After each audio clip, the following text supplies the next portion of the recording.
Good morning மக்களே, welcome back to our channel RG talkies. So மக்களே எல்லாரும் எப்படி இருக்கீங்க? நல்லா இருக்கீங்கன்னு நினைக்கிறேன். ஆக்சுவலாக லாஸ்ட்டாக வந்து எர்டிகாவோட second year completion ownership review வந்து நம்ம சேனலில் வந்து போட்டிருந்தேன். என்னோட எக்ஸ்பீரியன்ஸு, நம்ம காரோட ரிவ்யூவாக வந்து அந்த வீடியோ இருந்திருக்கும். ஸோ நிறைய பேர் வந்து கமெண்ட் பண்ணியிருந்தீங்க, அதே மாதிரி நிறைய லைக்ஸ் போட்டிருந்தீங்க. ரொம்ப நன்றி அதுக்கு. ஃபர்ஸ்ட் வந்து பார்த்தீங்கன்னா இந்த வீடியோ எதை பற்றி இருக்க போகுது அப்படின்னு பார்த்தீங்கன்னா, அந்த ஓனர்ஷிப் ரிவ்யூவில் வந்து நிறைய பேர் வந்து உங்கள் டவுட்ஸை வந்து கொஷினாக கேட்டிருந்தீங்க என்கிட்ட. ஸோ இந்த வீடியோவில் வந்து நீங்கள் என்ன கேட்டிருக்கீங்களோ அதுக்கான ஆன்சர் வந்து எனக்கு தெரிஞ்ச அளவுக்கு நான் உங்களுக்கு வந்து சொல்ல போகிறேன். ஸோ வீடியோக்குள்ளே போயிடலாம் மக்களே. ஸ்கிப் பண்ணாமல் இந்த வீடியோவை பாருங்கள். உங்களுக்கு கண்டிப்பாக வந்து ஒரு இன்ஃபர்மேட்டிவான ஒரு வீடியோவாக இருக்கும்னு நான் நம்புகிறேன். ஸோ வீடியோக்குள்ளே போயிடலாம். போகிறதுக்கு முன்னாடி நம்ம சேனலை கண்டிப்பாக சப்ஸ்கிரைப் பண்ணிவிடுங்க. ஏன்னா லாஸ்ட் வீடியோவில் சொன்ன மாதிரி தான் நிறைய பேர் சப்ஸ்கிரைப் பண்ணாமல் பார்க்குறீங்க. அதனால சப்ஸ்கிரைப் பண்ணிட்டு பாருங்கள் மக்களே, கொஞ்சம் எனக்கு வந்து சப்போர்ட்டாக இருக்கும். ஸோ அதே மாதிரி அந்த பெல் பட்டனையும் ஆனில் வச்சுக்கோங்க. ஸோ அதனால் வந்து நான் எப்போல்லாம் வீடியோ போகிறேன்னா கண்டிப்பாக உங்களுக்கு வந்து ஒரு நோட்டிஃபிகேஷன் வரும். அண்ட் இந்த வீடியோவில் பிடிச்சிருந்தா கண்டிப்பாக ஒரு லைக் கொடுங்க. நீங்கள் கொடுக்குற லைக்ஸ்னால ஒரு 4 பேருக்கு இந்த வீடியோ வந்து யூடியூப் வந்து கண்டிப்பாக ப்ரொமோட் பண்ணோம். ஸோ லைக் கொடுங்க. அண்ட் உங்களோட டவுட்ஸ் அண்ட் தாட்ஸை வந்து கமெண்டில் வந்து சொல்லுங்கள். ஸோ இப்போ வாங்க வீடியோக்குள்ளே போகலாம்.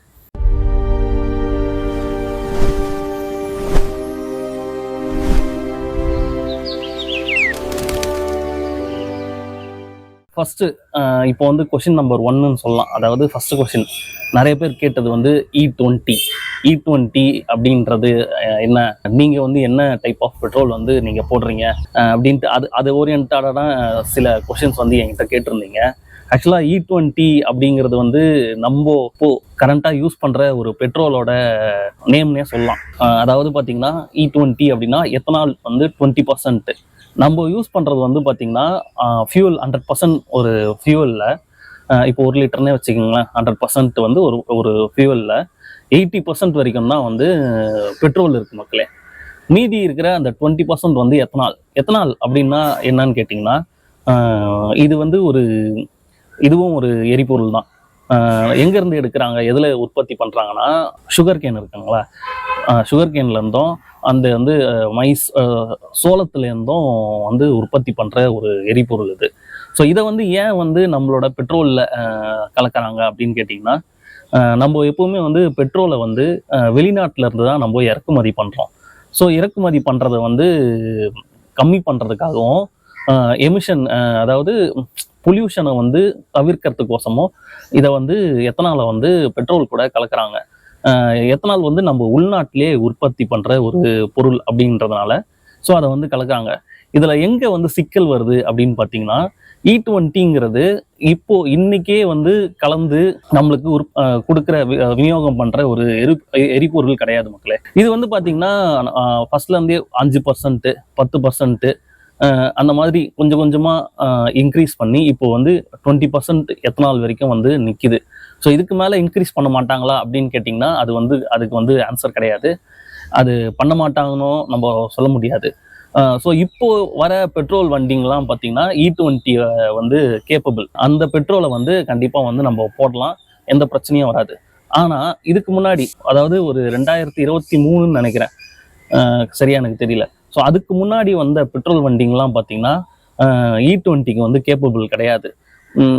அதனால வந்து அதில் சில இஷ்யூஸ் வருதான்னு கேட்டிங்கன்னா கண்டிப்பாக வருது. ஏன்னா என்னோட 2 வீலரே பார்த்தீங்கன்னா 2009 மாடல். நான் அந்த மாடல் வண்டி தான் இப்போ யூஸ் பண்ணுறேன். ஃபஸ்ட்டு போட்டிருந்த பெட்ரோலுக்கும் இப்போ போடுற பெட்ரோலுக்கும் நிறைய டிஃப்ரென்ஸ் இருக்குது. மைலேஜ் கம்மியாகுது முதல்ல.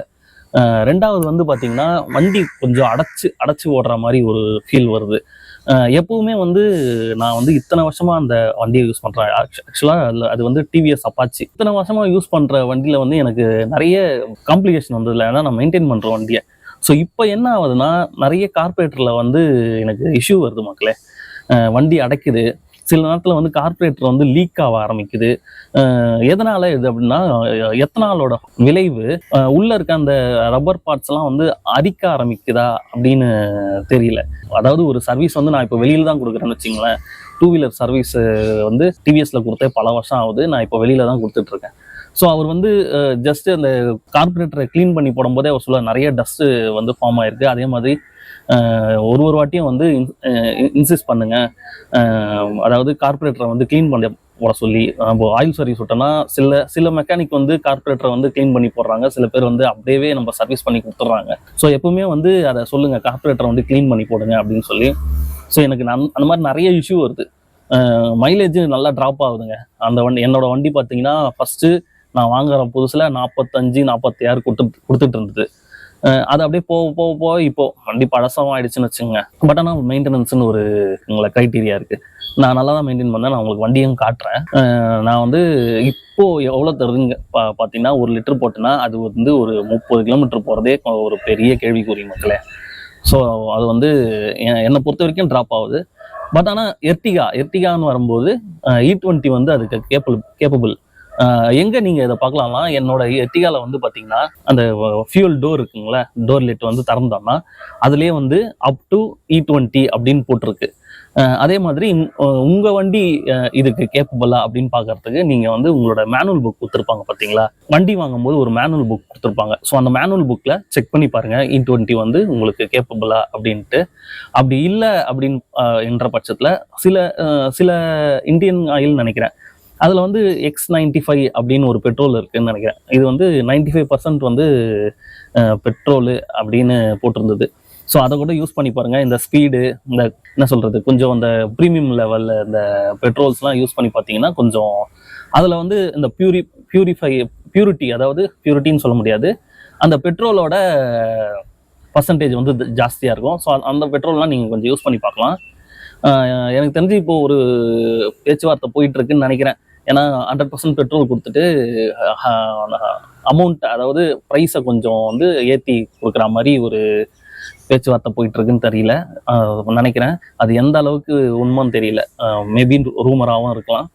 ஸோ அந்த மாதிரி வந்து ஒரு ஆப்ஷன் கொடுத்தாங்கன்னா, அதாவது ஒரு 100% பெட்ரோலுக்கும் நம்ம இந்த E20க்கும் ஒரு ஆப்ஷன் கொடுத்தாங்கன்னா அதுக்கு கேப்பபிளா இருக்கிற வண்டியை வந்து நம்ம யூஸ் பண்ணலாம். பழைய வண்டியை யூஸ் பண்ண முடியாம நிலைமை வந்துருமோன்ட்டு ஒரு பயமா இருக்கு. ஏன்னா இப்போதைக்கு அட்% வந்து E20 வந்து நம்மளுக்கு அந்த BS6க்கு வந்து நம்ம யூஸ் பண்ணலாம்.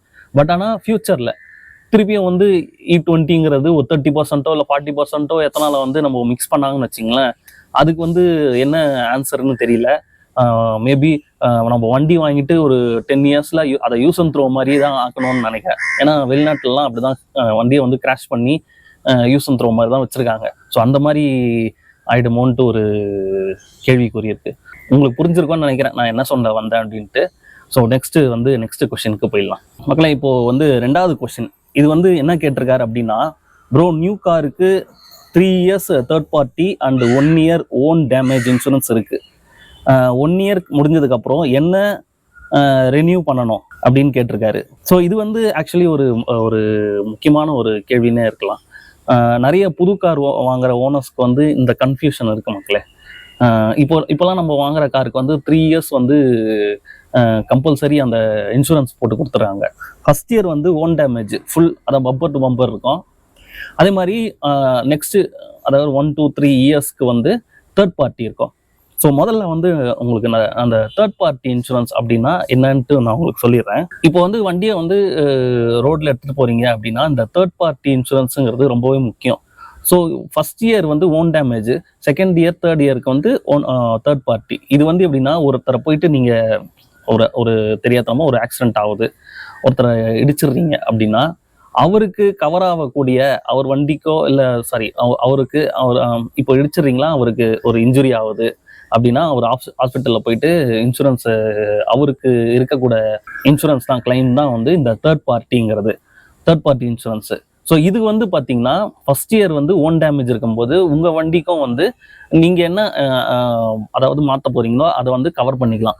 So second year third year வந்து நீங்கள் வந்து ஒன்ஸ் ஓன் டேமேஜ் போடலை, இந்த தேர்ட் பார்ட்டிலேயே வந்து கண்டினியூ பண்ணுறேன் அப்படின்னா, நீங்கள் எங்கேயாவது ஆக்சிடென்ட் பண்ணுறீங்கன்னா உங்கள் வண்டிக்கு ஆகிற டேமேஜ்க்கு நீங்கள் தான் வந்து செலவு பண்ணிக்கணும். உங்கள் வண்டிக்கு இன்சூரன்ஸு கிளைம் ஆகாது. செகண்ட் அண்ட் தேர்ட் இயரில் வந்து அந்த தேர்ட் பார்ட்டிங்கிறது நீங்கள் இடிக்கிறீங்களா பார்த்தீங்களா, உங்களால் ஒருத்தருக்கு இழப்பு ஏற்படுதுன்னா அவருக்கு தான் வந்து அது கிளைம் ஆகும்.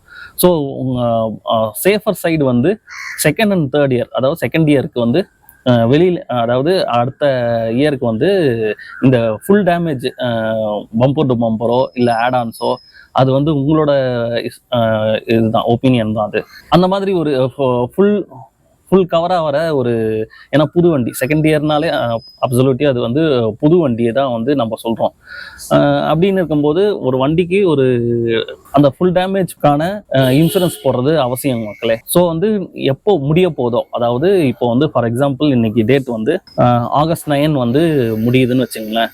நீங்கள் வந்து முன்னாடியே ஒரு 1 வீக் முன்னாடியே வந்து 3 டிஃப்ரெண்ட் கம்பெனிஸ் உங்களுக்கு வந்து இன்ட்ரெஸ்டடாக இருந்தீங்கன்னா ஏற்கனவே ஃபர்ஸ்ட் இயர் போட்ட இன்சூரன்ஸ் கம்பெனிலேயே கூட நீங்கள் கண்டினியூ பண்ணிக்கலாம். அப்படி இல்லைன்னா என்னோட ஒப்பீனியன் கேட்டிங்கன்னா ஒரு 3 டிஃப்ரெண்ட்டான ஒரு இன்சூரன்ஸ் கம்பெனிஸ் கிட்ட கொட்டேஷன் வாங்குங்க. கொட்டேஷன் வாங்கும்போது எப்பவுமே வந்து அந்த ப்ரீமியமை வந்து பார்க்காதீங்க. ஏன் நான் சொல்கிறேன்னா, ப்ரீமியம் வந்து நிறைய பேருக்கு ஒரு ஐடியா, ப்ரீமியம் கம்மியாக இருக்கிற ஒரு இன்சூரன்ஸில் வந்து நம்ம போகலாம் அப்படின்ட்டு. அந்த தப்பை எப்பவுமே பண்ணாதீங்க. இது வந்து நிறைய பேர் தப்பு பண்ற ஒரு இடம். பாலிசியை படிங்க முதல்ல, எது கவர் ஆகுது, என்ன ஆடன்ஸ் நீங்க போடுறீங்க அப்படிங்கிற ஒரு விஷயம் ஒன்று இருக்கு. அதே மாதிரி 3 டிஃப்ரெண்ட்டான ஒரு கம்பெனிஸ்ல வாங்குங்க. சேம் ஐடிவி வேல்யூ என்ன சேமாக இருக்கோ சேமா வாங்குங்க. யார்கிட்ட வந்து கரெக்டான பாலிசிஸ் கரெக்டான கண்டிஷன்ஸ் இருக்கும், ஸோ அவங்கக்கிட்ட வந்து நீங்கள் கண்டிப்பாக அந்த பாலிசியை வந்து ரினியூவல் பண்ணிக்கலாம். ஸோ இப்போ வந்து ஒரு பாலிசி போட போகிறீங்க அப்படின்னா சில க்ரைட்டீரியா இருக்குது மக்களே. அதுக்கு ஃபஸ்ட்டு வந்து ஐடிவி செக் பண்ணுங்கள். அடுத்தது deductible, coverage, add ons, claim process, network, garages, அதுக்கப்புறம் என்சிபி. ஸோ இதெல்லாம் வந்து செக் பண்ணுங்க. முதல்ல ஐடிவி அப்படின்னா என்னன்னு நான் சொல்றேன் உங்களுக்கு. ஸோ ஐடிவி அப்படின்னா இன்சூர்ட் டிக்ளர்ட் வேல்யூ, இதுதான் வந்து ஐடிவி அப்படின்னு சொல்லுவாங்க. எதுக்கு இது வந்து பார்த்தீங்கன்னா, ஐடிவி தான் வந்து நீங்கள் அதாவது உங்கள் வண்டியோட இன்சூரன்ஸ் வேல்யூ. இப்போ வந்து உங்கள் வண்டி டேமேஜ் ஆகுது, இல்லை ஃபுல்லாக வந்து என்ன சொல்றது, நீங்கள் லாஸ் பண்ணுறீங்க வண்டியை அப்படின்னா இந்த வேல்யூ ஏற்ற மாதிரி தான் உங்களுக்கு வந்து கிளைம் வந்து ப்ராசஸ் பண்ணுவாங்க. ஸோ எப்பவுமே வந்து முடிஞ்ச அளவுக்கு இந்த ஐடிவி வேல்யூ வந்து ரொம்ப கம்மி பண்ணாமல் கம்மியாக ஒரு மினிமம் அமௌண்ட்டாக கம்மி பண்ண முடியும். அப்படின்னா இப்போ வந்து என்னோட வண்டி 12 lakhs அப்படின்னா ஃபர்ஸ்ட் இயர் வந்து அந்த வேல்யூ வந்து ஒரு 12 lakhs இருக்கும். செகண்ட் இயர் முதல் வருஷத்துலேருந்து 2வது வருஷம் நான் மாறும்போது இந்த வேல்யூ வந்து கம்மியாகும். எவ்வளோ கம்மியாகுங்கிறது நம்மளோட இதுதான்.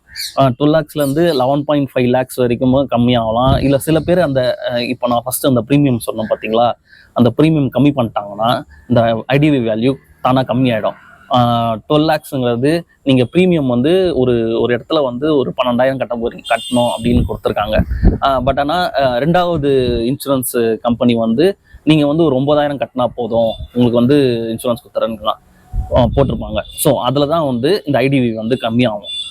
ஃபஸ்ட்டு வந்து 12,000 கட்டுற இடத்துல 11 லட்சம் ஐடிவி இருக்கும்போது 2வது இடத்துல 9,000 கட்டும் போது அந்த ஐடிவி வந்து 10 லட்சமோ இல்லை 9 லட்சமோ கம்மியாகிறதுக்கு நிறைய வாய்ப்பு இருக்குது. இதை வந்து நம்ம ஓனர்ஸ் வந்து பார்க்க மறந்துடுறோம்.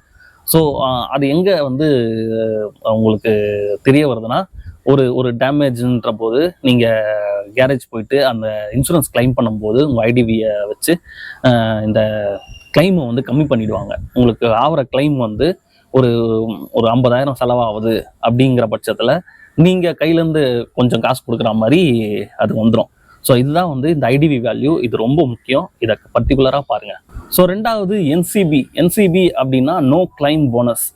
இப்போ வந்து செகண்ட் இயர், ஃபர்ஸ்ட் இயருக்கு வந்து இது வராது. செகண்ட் இயர் இப்போ போறீங்க அப்படின்னா செகண்ட் இயர்ல வந்து நீங்க இன்சூரன்ஸை வந்து ரினியூ பண்ண போறீங்க, இல்லை வேற ஏதாவது கம்பெனியில் வந்து இது பண்ண போறீங்க, ரினியூ பண்ண போறீங்க அப்படின்னா என்சிபிங்கிறது இப்போ ஃபர்ஸ்ட் இயர்ல நீங்க எதுவுமே கிளைம் பண்ணல, ஃபுல்லாகவே வந்து கிளைமே இல்லாமல் வந்து வண்டி வந்து ஓட்டியிருக்கீங்க அப்படின்னா உங்களுக்கு வந்து ஒரு பர்சன்டேஜ் அமௌண்ட் வந்து அதில் கம்மி பண்ணுவாங்க. ஃபார் எக்ஸாம்பிள் வந்து ஒரு 12,000 வந்து உங்களுக்கு நீங்கள் பே பண்ண வேண்டியது இருக்குது அப்படின்னா என்சிபி இருக்கும்போது ஒரு 10,000 கூட வரத்துக்கு உங்களுக்கு சான்சஸ் இருக்குது. இது எப்படின்னு பார்த்தீங்கன்னா, இப்போ சில பேருக்கு வந்து ஒரு சின்ன ஸ்க்ராட்ச் போட்டுறீங்க வண்டியில், ஒரு ஃபர்ஸ்ட் இயரில் இல்லை செகண்ட் இயர்ல ஏதோ ஒன்று ஒரு சின்ன ஸ்க்ராட்ச் போட்டிருந்தீங்க. இது வந்து நீங்கள் ஷோரூம்க்கு, அதாவது சர்வீஸ் சென்டருக்கு எடுத்துகிட்டு போயிட்டு இந்த ஸ்க்ராட்சை வந்து நம்ம இன்சூரன்ஸில் வந்து பண்ணிக்கலாம் அப்படின்னு நினைக்கிறீங்க. ஸோ அந்த ஸ்க்ராட்சை நம்ம ரிப்பேர் பண்ணுறதுக்கு ஒரு ஒரு ஒரு 1000 ரூபீஸ் செலவாகுதுன்னு வச்சுக்கோங்களேன். நீங்கள் வந்து யோசிச்சு பாருங்க, இந்த ஸ்க்ராட்சை வந்து நம்ம வந்து காசு கொடுத்து அதை சரி பண்ணிட்டு, அதாவது நான் எப்படி நான் சொல்ல வரேன்னா, ஒரு சின்ன ஒரு ரிப்பேருக்கு வந்து ஒரு அடிக்கு வந்து இன்சூரன்ஸை கிளைம் பண்ண வேணாம் அப்படின்னு தான் நான் சொன்னேன். ஏன்னா வந்து நீங்கள் நெக்ஸ்ட் இயருக்கு வரப்போகிற என்சிபியை வந்து இழந்துடுவீங்க. அதாவது ஒரு சின்ன ஸ்க்ராட்சுக்கு ஒரு 1000 ரூபா அப்படின்ட்டு செலவு பண்ணுறதுக்கு நீங்கள் பால் மாறிட்டீங்கன்னா நெக்ஸ்ட் இயருக்கு வந்து உங்களுக்கு அந்த என்சிபி வராதுங்க. ஒன்ஸ் நீங்கள் கிளைம் பண்ணிட்டீங்கன்னா அந்த என்சிபியை கேன்சல் பண்ணுறாங்க. எவ்வளோ ப்ரீமியமோ அதை தான் கட்ட சொல்லுவாங்க. ஸோ அதை வந்து உங்கள் டிசிஷன் தான் மக்களே. நீங்கள் நம்ம வந்து இந்த வேலைக்கு ஏற்ற மாதிரி அதை நம்ம கிளைம் பண்ணணுமா இல்லையா. அதே மாதிரி ஃபஸ்ட்டு வந்து ஒரு கிளைம் வந்துருச்சுன்னு வச்சுங்களேன், ரெண்டாவது ஒரு கிளைம் சேம் இயரில் ஒரு ரெண்டாவது கிளைம் போகிறீங்கன்னா அதோட வேல்யூவும் கொஞ்சம் கம்மியாகும். இப்போ ஃபர்ஸ்ட் இயரில் உங்களுக்கு வந்து ஒரு 90% இல்லை 95% கிளைம் கொடுத்துட்டாங்க அப்படின்னா செகண்ட் கிளைமில் உங்களுக்கு வந்து அந்த கிளைம் பர்சன்டேஜ் வந்து கம்மியாகிறதுக்கு வாய்ப்புகள் நிறைய இருக்குது. ஸோ அதெல்லாம் கொஞ்சம் யோசிச்சுக்கோங்க. வேலைக்கு ஏற்ற மாதிரி தான், அதாவது எந்த டேமேஜோ அதுக்கேற்ற மாதிரி தான் அந்த கிளைம் இருக்கணும். ஸோ அதெல்லாம் கொஞ்சம் பார்த்துட்டு சின்ன கிளைமாக இருந்தால் நீங்களே காசு போட்டு அதை வந்து சரி பண்ணிவிடுங்க. என்சிபியை தவற விடாதீங்க. ஸோ இதெல்லாம் வேண்டாங்க, எனக்கு வந்து சிம்பிளாக நான் வந்து ரினியூ பண்ணணும், எனக்கு வந்து ஒரு ஐடியா சொல்லுங்கள், எப்படி நான் வந்து கம்பேர் பண்ணுறது, எப்படி நான் வந்து நல்ல ஒரு பாலிசி எடுக்கிறது அப்படின்னு கேட்டிங்கன்னா, நான் முதல்ல சொல்ல மாதிரி தான் ஒரு 3 இல்லை 4 டிஃப்ரெண்ட் கம்பெனிஸில் சேம் ஐடிவிக்கு சேம் ஆடான்ஸ்க்கு ஒரே மாதிரி இன்சூரன்ஸ் கொட்டேஷன் வந்து வாங்குங்க. கம்பேர் பண்ணி பாருங்க எது பெஸ்ட்டு, எந்த கண்டிஷன், அதாவது கண்டிஷன் போடுறாங்க, என்னென்னலாம் வந்து கவர் ஆகுது. அதாவது சிலர் வந்து ஃப்ளட்டுக்கு வந்து அஃபெக்ட் பண்ணுறதுக்கு வந்து போட்டிருப்பாங்க, சிலர் போட்டிருக்க மாட்டாங்க. ஐடிவியை பாருங்க, சேம் ஐடிவிக்கு வந்து வாங்குங்க. அதாவது அவங்க வண்டி வந்து 12 lakhs வேல்யூனா 12 lakhsக்கு வாங்கி கம்பேர் பண்ணி பாருங்க மூணுத்தையுமே. அதாவது நீங்கள் வாங்கின எல்லா கொட்டேஷனையுமே கம்பேர் பண்ணி பாருங்க. உங்களுக்கே வந்து ஒரு ஐடியா கிடைக்கும் எது பெஸ்ட்டு, எது வந்து நம்ம வந்து போனால் கரெக்டாக இருக்கும். அதே மாதிரி அதாவது வண்டியை வந்து ஒரு சர்வீஸ் விடுறீங்க, ஒரு டேமேஜ்க்கு விடுறீங்கன்னா அந்த சர்வீஸ் சென்டரில் இந்த இன்சூரன்ஸ் வந்து கேஷ்லெஸ் பண்ணுவாங்களா. ஏன்னா சில இன்சூரன்ஸ் வந்து பார்த்தீங்கன்னா நீங்கள் பே பண்ணி வண்டி எடுத்துடுற மாதிரி இருக்கும், அதுக்கப்புறம் உங்களுக்கு வந்து பே பண்ணுவாங்க. ஸோ அந்த மாதிரி இருக்கும்போது அது ரொம்ப தலைவலி பிடிச்ச வேலைங்க. ஸோ அதான் சொல்கிறேன் நான், நெட்வொர்க் கேரேஜ்னு சொன்னோம் பார்த்தீங்களா, அது இங்கே தான் வரும். அந்த கேரேஜில் வந்து உங்கள் இன்சூரன்ஸ் வந்து எடுத்துப்பாங்களா அப்படின்னு டைப் வச்சுருக்காங்களான்னு பாருங்கள். ஸோ அதெல்லாம் பார்த்துட்டு தெளிவாக எடுங்க. ஸோ நெக்ஸ்ட் கொஷின் மக்களே, ப்ரோ எர்டிகாக்கு கம்பெனி மைலேஜ் வேற சொல்கிறாங்க, கம்பெனியில் மைலேஜ் வேற சொல்கிறாங்க, யூடியூப்பில் வந்து வேற மைலேஜ் சொல்கிறாங்க, ரியல் வேர்ல்டு மைலேஜ் எவ்வளோ எக்ஸ்பெக்ட் பண்ணலாம் அப்படின்னு ஒருத்தர் கேட்டிருக்காரு. இது வந்து பார்த்தீங்கன்னா மைலேஜ் அப்படிங்கிறது எல்லாருக்கும் சேமாக வந்துடுற ஒரு விஷயம் கிடையாதுங்க. ஏன்னா சில பேர் வந்து அவங்களோட டிரைவிங் ஸ்டைல் மாறும், சில பேர் வந்து ஃப்ரீக்வெண்ட்டாக பிரேக் வந்து யூஸ் பண்ணுவாங்க, சில பேர் வந்து ஆக்சிலரேஷன் வந்து ஹெவியாக இருக்கும், அதாவது ஸ்மூத்தாக இருக்காது. ஃபஸ்ட்டு எடுத்தவொடனே ஃபுல் ஆக்சிலரேஷன் கொடுப்பாங்க. சில பேர் வந்து ஃப்ளாட்டான ஒரு பிளேஸில் வந்து ஓட்டலாம், அதாவது சென்னை மாதிரி ஒரு ஏரியாவில் ஓட்டலாம். சில பேர் வந்து ஹில்லில் இருக்கலாம். ஸோ அந்த மாதிரி இதுதான் வந்து உங்கள் வண்டி கொடுக்கும் அப்படின்ற ஒரு இடத்துக்கு நம்ம வர முடியாது. இந்த வடிவேல் காமெடி மாதிரி தான். மைலேஜ் என்ன கொடுக்குதுன்னு கேட்டேன். மைலேஜ் 50 கொடுக்குதுண்ணே. 50 ஏயா? ஸோ அதனால டிஃப்ரெண்ட் மைலேஜ் வந்து டிஃபர் ஆகலாம். பட் ஆனால் சிட்டி பொறுத்த வரைக்கும் வந்து நம்ம டிராஃபிக் ஜாம் நிறையா இருக்கும், ஃப்ரீக்வெண்ட்டாக பிரேக்கிங்கு, சிக்னலு, ஏசி, அதே மாதிரி ஸ்பீடே நம்ம ஃபாலோ பண்ண மாட்டோம், அதாவது விட்டு போகிற மாதிரி இருக்கும். ஸோ அந்த மாதிரி இருக்கும்போது கண்டிப்பாக வந்து மைலேஜ் வந்து சிட்டியை பொறுத்த வரைக்கும் கம்மியாக தான் கிடைக்கும், ட்ராப் ஆகும் கண்டிப்பாக. பட் ஆனால் ஹைவேஸ் பொறுத்த வரைக்கும் ஒரு கான்ஸ்டன்ட் ஸ்பீடில் இருப்போம், பிரேக் அடித்து போக மாட்டோம். அந்த மாதிரி இருக்கும்போது நீங்கள் ஹைவேஸில் வந்து கொஞ்சம் மைலேஜை எதிர்பார்க்கலாம். ஸோ மைலேஜை வந்து எப்படி கால்குலேட் பண்ணுறது அப்படின்னு கேட்டிங்கன்னா, ஃபுல் டேங்க் மைலேஜை கால்குலேட் பண்ணலாங்க. அது எப்படி பண்ணணும் அப்படின்னா, ஃபுல் டேங்க் போடுங்க, அதே மாதிரி ஆட்டோ கட் ஆகும். அதாவது அந்த பம்பை வச்சு நம்ம போடும்போது சில நேரத்தில் அதுவே ஆட்டோ கட் ஆகும் பார்த்தீங்களா. அது வரைக்கும் வந்து நீங்கள் டேங்கை ஃபில் பண்ணிவிட்டு, இப்போ ஒரு லாங் டிரைவ் போகிறீங்கன்னா ஒரு அளவுக்கு ஒரு 100 கிலோமீட்டர்ஸ் போகிறீங்கன்னு வச்சிங்களேன், திருப்பியும் வந்து டேங்கை ஃபில் பண்ணுங்க. ஃபில் பண்ணும்போது திருப்பியும் ஆட்டோ கட் ஆகும். ஃபஸ்ட்டு வந்து நீங்கள் வண்டி எடுக்கும்போது ட்ரிப்பை வந்து 0ல் வச்சுட்டு மறுபடியும் வந்து ஆட்டோ கட் ஆகும்போது அந்த மைலேஜை, அதாவது எவ்வளோ ஓடி இருக்கு கிலோமீட்டர்ஸுங்கிறத நோட் பண்ணிக்கோங்க. நோட் பண்ணிட்டு எத்தனை லிட்டர்ஸ் போட்டிருக்கீங்க அதையும் நோட் பண்ணுங்க. அந்த கிலோமீட்டர்ஸ் எவ்வளோ ஓடி இருக்குது பார்த்தீங்களா, ஃபர்ஸ்ட் நம்ம போட்டதுக்கும் இப்போ ஆட்டோ கட் ஆனதுக்கும் நடுவில் ஒரு கிலோமீட்டர்ஸ் ஓடி இருக்கும், ஒரு மைலேஜ் ஓடி இருக்கும். அந்த கிலோமீட்டரை எத்தனை லிட்டர் போட்டிங்களோ அதனால டிவைட் பண்ணிங்கன்னா உங்களுக்கு வந்து ஒரு நம்பர் காட்டும். ஸோ அதுதான் வந்து எக்ஸாக்டான உங்கள் காரோட மைலேஜ் மக்களே. டேஷ்போர்டை வந்து ஒரு மைலேஜ் வந்து டிஸ்பிளே ஆகும், ஒரு 14 கிலோமீட்டர்ஸ் தருது பர் லிட்டரு அப்படின்ட்டு. ஸோ அது வந்து ஒரு கரெக்டான ஒரு வேல்யூவே கிடையாது. ஏன்னா என் வண்டியுமே வந்து ஒரு 12லேருந்து 13 தான் காட்டும். பட் ஆனால் ரியல் வேர்ல்டு மைலேஜ் வந்து எனக்கு வந்து 17லேருந்து 18 தரும். ஸோ அது வந்து அதை வந்து நீங்கள் பொருட்படுத்தாதீங்க, அது வந்து ரியல் வேர்ல்டு மைலேஜ் கிடையாது. இந்த மைலேஜை எப்படி செக் பண்ணோம்னா இந்த நான் சொன்ன வழியில் ஒரு செக் பண்ணி பாருங்க. ஸோ நம்ம காருக்கு எப்படி வந்து மைலேஜ் இன்க்ரீஸ் பண்ணுறது, இம்ப்ரூவ் பண்ணுறது அப்படின்னா, ஃபஸ்ட்டு வந்து டயர் ப்ரெஷர் மக்களே. டயர் ப்ரெஷர் வந்து உங்கள் டிரைவர் சீட்டோட பக்கத்தில் இருக்க அந்த பில்லரில், அதாவது டோர் கிட்ட வந்து போட்டிருக்கோம் கரெக்டான டயர் ப்ரெஷர் என்னன்ட்டு. அதிகமாக அடிச்சிங்கன்னா ரோடுக்கும் டயருக்கும் இருக்கிற அந்த கிரிப்பு உராய்வு தன்மை வந்து கம்மியாகும். ஸோ ரொம்ப கம்மியாக அடித்தாலும் அதுவும் வந்து ப்ராப்ளம்ங்க. அதனால் கரெக்டான ஒரு டயர் ப்ரெஷரை வந்து மெயின்டைன் பண்ணுங்கள். அதே மாதிரி ஒரு டிரைவ் எடுத்துகிட்டு போகிறீங்க, ஒரு லாங் டிரைவ் போகிறீங்கனாலும் கண்டிப்பாக வந்து அந்த டயர் ப்ரெஷரை வந்து செக் பண்ணிக்கோங்க. நெக்ஸ்ட்டு வந்து ஸ்மூத்தான ஒரு ஆக்சலரேஷன். சில பேர்லாம் நான் ஏற்கனவே சொன்ன மாதிரி வண்டியில் உட்காந்து ஃபஸ்ட் கியர் போட்டவொடனே டக்குன்னு ஃபுல் ஆக்சலரேட் பண்ணி ஃபாஸ்ட்டாக போக பார்ப்பாங்க. அதே மாதிரி ஒரு கியர் சேஞ்ச் பண்ணுறாங்கனாலும் அந்த ஆக்சலரேஷன் வந்து ஹெவியாக இருக்கும். ஸோ அந்த மாதிரி எப்போவுமே வந்து கொடுக்காதீங்க. ஒரு ஸ்மூத் ஆக்சலரேஷன் கொடுத்தீங்கன்னா கரெக்டான மைலேஜ் வந்து உங்களுக்கு வரும். அதே மாதிரி மைலேஜும் கொஞ்சம் இம்ப்ரூவ் ஆகும். ரெண்டாவது வந்து பார்த்தீங்கன்னா, சில பேர் வண்டி ஒரு இடத்துல நிற்கிது அப்படின்னா ஹைட்லிங்லேயே வச்சுருப்பாங்க, வண்டி ஆன் பண்ணி வச்சுருப்பாங்க. ஃபார் எக்ஸாம்பிள் ஒரு இதில் நிற்கிறீங்க, ஒரு சிக்னலில் நிற்கிறீங்க அப்படின்னா சிக்னல் டைம்க்கு ஏற்ற மாதிரி வண்டியை வந்து ஆஃப் பண்ணுங்க. இப்போ வந்து எர்டிகாவில் வந்து ஒரு ஃபியூச்சர்னா இருக்குன்னா, அந்த ஹைப்ரிட்னு சொன்னது வந்து பார்த்தீங்கன்னா, இப்போ ஹைட்லிங்கில் நிற்கிறீங்கன்னா வண்டி ஆஃப் பண்ணிட்டு, அதாவது ப்ளோயரை மட்டும் ஆனில் வச்சுருக்கோம், ஏசி ஆனில் இருக்காது. இது வந்து பார்த்தீங்கன்னா அந்த மோட்டரில் கனெக்ட் ஆகி, இந்த ஹைப்ரிட் மோட்டரில் கனெக்ட் ஆகி உங்களுக்கு வந்து அந்த மைலேஜை வந்து இம்ப்ரூவ் பண்ணி தரோம். ஸோ இது எல்லா வண்டிலையும் இருக்குமான்னு கேட்டிங்கன்னா இருக்காது. அப்படின்னும் போது கரெக்டான ஒரு கொஞ்சம் உங்களுக்கு வந்து டைம் கேப் கிடைக்குதுன்னா வண்டியை வந்து ஆஃப் பண்ணிவிட்டு ஹைட்லிங்கில் வைக்காதீங்க, அதை வந்து ஆஃப் பண்ணி வச்சுக்கோங்க. அதுக்கப்புறம் என்ன பார்த்தீங்கன்னா, இந்த ரிவர்ஸ் கியர் நிறைய யூஸ் பண்ணுற பீப்புள்ஸ் இருப்பாங்க. சில பேர் வந்து பயங்கரமாக ரிவர்ஸ் கியர் போட்டு அதில் ஆக்சிலேட் பண்ணி ஃபாஸ்ட்டாக போகிற மாதிரி இருக்கும். இந்த ரிவர்ஸ் கியர் போட்டு நீங்கள் வண்டி எடுக்கிறீங்கனாலே உங்களுக்கு வந்து மைலேஜ் வந்து ட்ராப் ஆகுங்க, நிறைய வந்து கன்சியூம் பண்ணும் பெட்ரோல். ஸோ அந்த மாதிரி தேவையில்லாத இடத்துல ரிவர்ஸ் எடுக்கிறத வந்து அவாய்ட் பண்ணிக்கோங்க.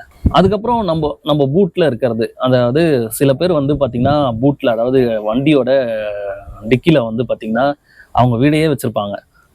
அது வந்து அன்னெசரியான ஒரு வெயிட்டை வந்து கிரியேட் பண்ணோம், புல்லிங் பவரை வந்து கம்மி பண்ணி விட்டுரும். ஸோ அதனால் வந்து இன்ஜினுக்கு தான் வந்து டென்ஷன் தரும். அதை வந்து எப்பவுமே தவிர்த்துருங்க. அந்த அன்னெசரியான தேவையில்லாத பொருட்களெல்லாம் ரிமூவ் பண்ணிடுங்களேன். அதே மாதிரி மக்களே, முக்கியமாக வந்து இந்த ஹேண்ட் பிரேக்கை வந்து நம்ம சில நேரத்தில் கவனிக்காமே விட்டுறோம். ஸோ அது வந்து உள்ள பிரேக் பேட் வந்து ஜாம் ஆகி அதில் வந்து ஒரு சின்ன சிலிண்டர் தான் இருக்கும், அது வந்து ஜாம் ஆகிடுச்சுன்னு வச்சிங்களேன், அது வந்து ஃபங்க்ஷன் ஆகும்னா அந்த பிரேக் பேட் வந்து அப்படியே தான் வந்து ஜாம் ஆகி நிற்கும். இது வந்து நம்மளுக்கு தெரியாமே ஓட்டிகிட்டு இருப்போம். அதனால் என்ன ஆகும்னா, வீல் வந்து பேக் வீல் வந்து சரியாக வந்து ஃபாஸ்ட்டாக ரொட்டேட் ஆகாது, ஃப்ரீயாக இருக்காது. ஸோ அதனால் இதுவும் வந்து இன்ஜினுக்கு வந்து ஒரு ஹை ப்ரெஷரை தான் வந்து உண்டாக்கும். ஸோ அதனால் நிறைய வந்து ஃபியூல் கன்சியூம் பண்ணுறதுக்கு வாய்ப்புகள் இருக்குது. ஸோ அதெல்லாம் வந்து கொஞ்சம் செக் பண்ணிக்கோங்க. ஒரு சர்வீஸ் விட்றீங்களா, இதெல்லாம் வந்து செக் பண்ணியிருக்காங்களா அப்படிங்கிறத பார்த்துக்கோங்க. நெக்ஸ்ட்டு வந்து ஒரு முக்கியமான ஒரு கேள்வினே சொல்லலாம். ப்ரோ, ஆத்தரைஸ்டு சர்வீஸ் சென்டரில் ரொம்ப காஸ்ட்லியாக இருக்குது, அதே மாதிரி அதுக்கேற்ற மாதிரி ஒர்க்கும் கிடையாது, அவுட் சைட் மெக்கானிக் கிட்ட சர்வீஸ் பண்ணலாமா, பண்ணால் வாரண்டி கேன்சல் ஆகுமா ஆகாதா அப்படின்ட்டு கேட்டிருக்காரு. எனக்குமே இந்த டவுட் வந்து இருந்தது மக்களே. ஃபஸ்ட்டு நான் வந்து ஒரு வீடியோ போட்டிருப்பேன், அதில் வந்து பார்த்திங்கன்னா எனக்கு வந்து சர்வீஸ் சென்டரில் பண்ண சர்வீஸ் பிடிக்கல, சரியில்லை அப்படின்ட்டு நம்ம வந்து வெளியில் வந்து சர்வீஸ் பண்ணியிருப்போம். அதுக்கப்புறமே நான் வந்து ஒரு சர்வீஸ் பண்ணேன் ஆத்தரைஸ்டு சர்வீஸில். நான் அதை வந்து எப்படி பண்ணேன்னா, ஃபஸ்ட்டு வந்து ஒரு 5000 கிலோமீட்டர்ஸ் வந்து என் வண்டி ஓடிடுச்சுங்க. எனக்கு வந்து அந்த இன்ஜின் ஆயில் பிடிக்கல. அவங்களோட ஒரு அந்த பிரேக்கெல்லாம் வந்து அவங்க சர்வீஸ் பண்ணுறாங்கன்னா அப்படின்ட்டு ஒரு டவுட் இருந்தது. அதனால ஒரு 5000 கிலோமீட்டர் ஓடினதுக்கப்புறம் வெளியில் வந்து நான் சர்வீஸ் பண்ணேன். பட் ஆனால் ஒரு ஒரு 20,000 உங்கள் வண்டி வந்து சர்வீஸ் பண்ணோம் அப்படின்னா, நான் ஒரு 15,000 தான் வந்து வெளியில் சர்வீஸ் பண்ணேன். திருப்பியும் வந்து கரெக்டான அந்த சர்வீஸ் டியூக்கு வந்து நான் எடுத்துகிட்டு போய் வண்டியை கொடுத்துட்டேன். இதை ஏன் சொல்கிறேன்னா, இப்போ வந்து நீங்கள் வந்து ஒரு புது வண்டி வச்சுருக்கீங்க, ஒரு புது வண்டி வாங்குறீங்க, ஒரு கார் வாங்குறீங்க அப்படின்னா, கண்டிப்பாக வந்து நீங்கள் வாங்கும்போதே உங்கள் தலையில் வந்து எக்ஸ்டெண்டட் வாரண்டின்னு ஒன்றத்தை கட்டி விட்டுருவாங்க. கண்டிப்பாக வந்து உங்களை போட சொல்லுவாங்க. அதை போட்டு தான் தருவாங்களே.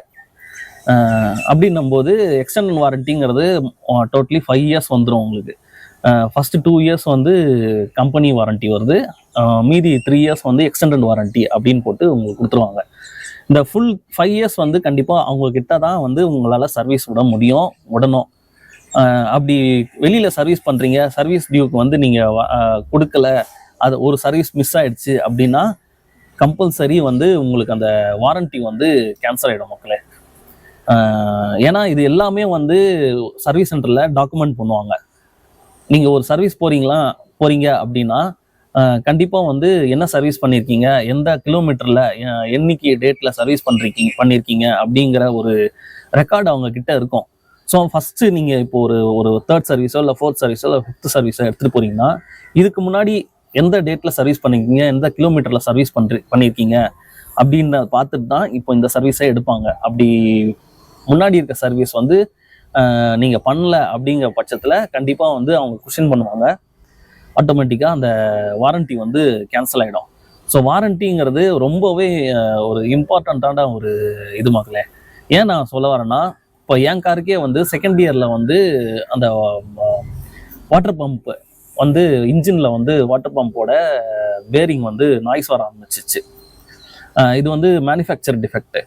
இது வந்து எனக்கு நான் கரெக்டான ஒரு சர்வீஸ் ரெக்கார்டு இருந்ததுனால எனக்கு வந்து வாரண்டிலேயே அதை கிளைம் பண்ணி ஒரு ரூபா கூட என்கிட்ட வந்து வாங்கலை அவங்க வாரண்டியில்.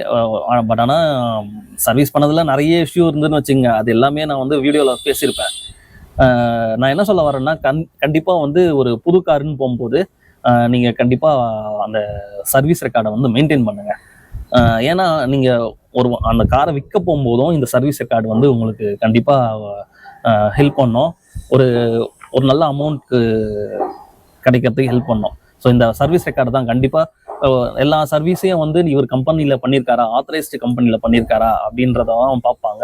வெளியில் பண்ணணும் அப்படின்னா ஒரு சின்ன சின்ன வேலை நீங்கள் பண்ணிக்கலாம். பட் ஆனால் ஏதாவது பார்ட்ஸ் மாற்றுறீங்க, எதாவது பண்ணுறீங்க அப்படின்னா நீங்கள் வந்து அந்த ஆத்தரைஸ்டு சர்வீஸ் சென்டரில் போயிட்டு வாரண்டியில் மாற்றுறது தான் வந்து அட்வைசபிளுங்க. ஸோ எப்போ வந்து வெளியில், அதாவது நம்ம லோக்கலில் இருக்க மெக்கானிக்ஸ் கிட்ட வந்து நம்ம சர்வீஸ் பண்ணலாம் அப்படின்னு கேட்டிங்கன்னா, கண்டிப்பாக வாரண்டி முடிஞ்சாதான் வந்து நம்ம வெளியிலேயே எடுத்துகிட்டு போக முடியும் வண்டியை. அதாவது வெளியில் உங்களுக்கு தெரிஞ்ச மெக்கானிக் இருக்காங்க, ஒரு ட்ரஸ்ட்டு நல்லா பண்ணுவார், அப்படி அதாவது நல்லா சர்வீஸ் பண்ணுவார் அப்படின்னா நீங்கள் அவர்கிட்ட கொடுக்க போறீங்கன்னா, எனக்கு வாரண்டி பற்றி கவலை இல்லைங்க, ஏதாவது பார்ட்ஸ் போட்டுச்சுன்னா நான் மாற்றிக்கிறேன், பிரச்சனை இல்லை, நான் செலவு பண்ணிக்கிறேன் அப்படின்னு நினச்சிங்கன்னா கண்டிப்பாக வந்து வெளியில் வந்து கொடுக்கலாம். ஏன்னா வெளியில் எல்லாமே வந்து ஜென்யூன் பார்ட்ஸ்லாம் தான் கிடைக்கும் அப்படின்ட்டு நம்ம சொல்ல முடியாது மக்களே. என்னதான் வந்து மெக்கானிக் வந்து ஒரு நல்ல மெக்கானிக்கு, ஒரு திறமையானவர் அப்படின்னாலும் உங்களுக்கு கிடைக்கிற பார்ட்ஸ் இருக்குங்களே, அது வந்து ஜென்யூனாக இருக்கணும். அதை மாதிரி நிறைய வந்து தேர்ட் பார்ட்டி பார்ட்ஸ் வந்து வருது. ஸோ அதெல்லாம் போடும்போது கண்டிப்பாக வந்து இந்த வாரண்டி கேன்சல் ஆகிடுங்க. ஸோ என்னோட அட்வைஸ் என்ன அப்படின்னு பார்த்தீங்கன்னா, வாரண்டி முடிகிற வரைக்கும் நீங்கள் கண்டிப்பாக ஆத்தரைஸ்டு சர்வீஸ் சென்டரில் தான் பண்ணி ஆகணும். ஸோ மக்களே, லாஸ்ட்டாக ஒரு கொஷின் பார்த்துருவோம். என்னன்னு கேட்டிங்கன்னா, bro LED bulb, speaker, dashcam, Android screen, accessories, auto fold relay இதெல்லாம் உங்கள் வண்டியில் வந்து இன்ஸ்டால் பண்ணியிருக்கீங்க, உங்களுக்கு வாரண்டி ப்ராப்ளம் வரலையா அப்படின்னு கேட்டிருக்காரு. இது எல்லாமே வந்து என் வண்டியில் வந்து இன்ஸ்டால் பண்ணியிருக்கேன். நான் ஃபஸ்ட்டு வந்து ஒரு இதுவை என்ஷூர் பண்ணுவேன். ஒரு அக்சரிஸ் போடுறேன்னா அது வந்து எப்படின்னா, எதுவுமே வந்து ஒயரிங்கை கிராப் பண்ண மாட்டேங்க. ஒரிஜினல் ஒயரிங்கை டிஸ்டர்ப் பண்ணவே கூடாது. எல்லாமே ப்ளக் அண்ட் ப்ளே தான் இருக்கணும். அதாவது எப்படின்னா, சிலர் வந்து ஒரிஜினல் ஒயரிங்கை கிராப் பண்ணிவிட்டு என்ன ஒரு அக்சரிஸ் போடுறோமோ, ஃபார் எக்ஸாம்பிள் ஒரு பல்பு போடுறோன்னு வச்சிங்களேன், ஒரு இது பண்ண அந்த ஒயரிங்கை கிராப் பண்ணிவிட்டு பல்போட ஒயரை எடுத்து இது பண்ணுவாங்க. அந்த மாதிரி பண்ணிங்கன்னா கண்டிப்பாக வந்து வாரண்டி இஷ்யூ வரும் கண்டிப்பாக. ஸோ இப்போ நம்ம போட்டிருக்க வந்து பல்புலாம் பார்த்தீங்கன்னா எப்படின்னா ப்ளக் அண்ட் ப்ளே தான். ஃபஸ்ட்டு வந்து அதோட ஃப்ளக் இருக்குங்களே, அந்த ஃப்ளக்கை எடுத்துகிட்டு பல்போட ஃப்ளக்கில் எடுத்து அதை ஜாயின் பண்ணுவாங்க. ஸோ இதில் வந்து இதுக்குமே வந்து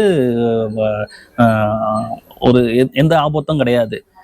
ஒயரை கிராப் பண்ணும்போது என்ன ஆகும்னா சில நேரத்தில் அது ஷார்ட் ஆகி உங்களோட எலக்ட்ரிக்கல் சர்க்கியூட்டை வந்து டேமேஜ் பண்ணுறதுக்கு வாய்ப்பு இருக்குது. ஸோ இந்த இதை வந்து நீங்கள் சர்வீஸ் சென்டருக்கு எடுத்துகிட்டு போகும்போது கண்டிப்பாக வந்து அவங்க கண்டுபிடிச்சிருவாங்க, இவங்க வந்து ஆஃப்டர் மார்க்கெட் அக்சரிஸை வந்து யூஸ் பண்ணியிருக்காங்க. ஸோ இதனால தான் வந்து டேமேஜ் வந்து ஆயிருக்கு அப்படின்ட்டு வாரண்டியை கிளைம் பண்ணுறதுக்கு விட மாட்டாங்க. வாரண்டி கிளைம் பண்ணாமல் இந்த எல்லாமே மாற்றிட்டு எல்லாமே கேஷில் தான் வந்து போடுவாங்க. ஸோ வாரண்டி வேணும் அப்படின்னா ஃபஸ்ட்டு நீங்கள் போடுற அக்சரிஸ் வந்து ப்ளக் அண்ட் ப்ளே மெத்தடா அப்படிங்கிறத செக் பண்ணிக்கோங்க. ஸோ இது செக் பண்ணிங்கனாலே தெரியும் எந்தெந்த அக்சரிஸு உங்களுக்கு வந்து போடலாம் அப்படின்ட்டு. டேஷ் கேம்லாம் பார்த்தீங்கன்னா ஜஸ்ட்டு சார்ஜ் போடுவீங்களா அந்த சாக்கெட்டு 12 வாட் சாக்கெட்லேருந்து தான் நான் வந்து ஒயரிங் எடுத்து பண்ணியிருக்கேன். நெக்ஸ்ட்டு வந்து ஆண்ட்ராய்ட் சிஸ்டம். ஸோ இதுவுமே வந்து பார்த்தீங்கன்னா இதுக்குன்னு தனியாக ஹார்னஸ் வருதுங்க ஆண்ட்ராய்ட் சிஸ்டம்மே வந்து. ஸோ அந்த ஹார்னஸை வந்து நம்ம கனெக்ட் பண்ணி தான் வந்து இந்த ஆண்ட்ராய்ட் சிஸ்டமும் போட்டிருக்கோம். ஹெட்லைட் பல்பும் வந்து பார்த்தீங்கன்னா ஒரு ப்ளக் அண்ட் ப்ளே மெத்தட் தான். ஜஸ்ட்டு வந்து அந்த ஃப்ளக்கை வந்து நம்ம போட்டிருக்கோம், எதுவுமே வந்து தனியாக வந்து ஒயரிங்கை வந்து கிராப் பண்ணல.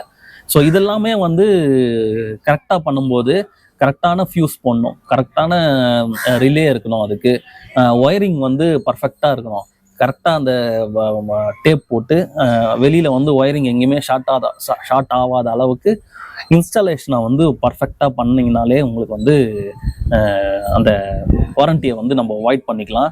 ஸோ நான் வந்து காஸ்ட்லியான அக்சரிஸ் போட்டிருக்கேன், காஸ்ட்லியான இன்ஃபர்டைன்மெண்ட் வச்சுருக்கேன், ஸ்பீக்கர்ஸ் வந்து காஸ்ட்லியாக வச்சுருக்கேன், அலைவில்ஸ் வந்து நான் பிராண்டடாக போட்டிருக்கேன். இதெல்லாம் வந்து இன்சூரன்ஸில் கிளைம் ஆகுமா எதனா டேமேஜ்னா அப்படின்னு பார்த்தீங்கன்னா ஆப்ஷன்ஸ் இருக்குது மக்களே. நீங்கள் இன்சூரன்ஸை வந்து ரினியூ பண்ணும்போதே இந்த அக்சரிஸ்லாம் வந்து அதில் இன்க்ளூட் பண்ணணும்.